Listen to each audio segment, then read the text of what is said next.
Ndugu waandishi wa habari, tumeitana hapa kwa ajili ya kutoa ufafanuzi juu ya tukio la kifo cha Bibi Atugafile Mtulo, huyu ni Mbena, miaka 90, mkazi wa Igima, kilichotokea siku ya tarehe 2 mwezi wa 3 2025 nyumbani kwake Igima.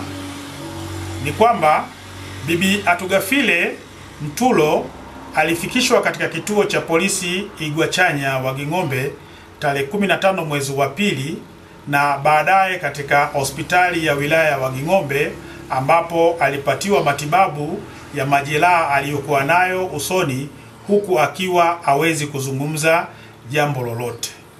Wanandugu ambao walifika naye katika kituo cha polisi na baadaye hospitali waliendelea kumhudumia hadi tarehe 20 aliporuhusiwa kutoka hospitali na kurudi nyumbani kwake.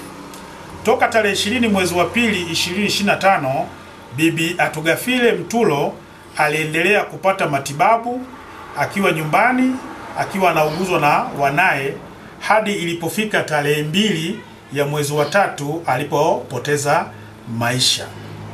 Wakati wa mazishi yake siku ya tarehe 3 mwezi wa 3 kulitokea swala la sitofahamu baada ya wanasiasa kuingilia katika msiba huo na kulitaka jeshi la polisi kutoa taarifa au majibu mpaka ifikapo tarehe 17, la sivyo wataandamana.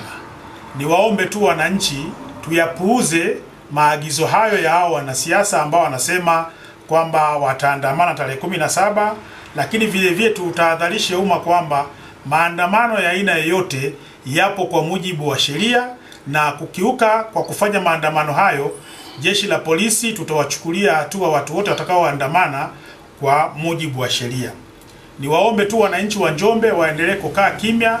Jeshi la polisi tunaendelea na uchunguzi, na wale wote waliohusika na tukio hili watakapokuwa wamebainika watakamatwa na kufikishwa katika vyombo vya sheria.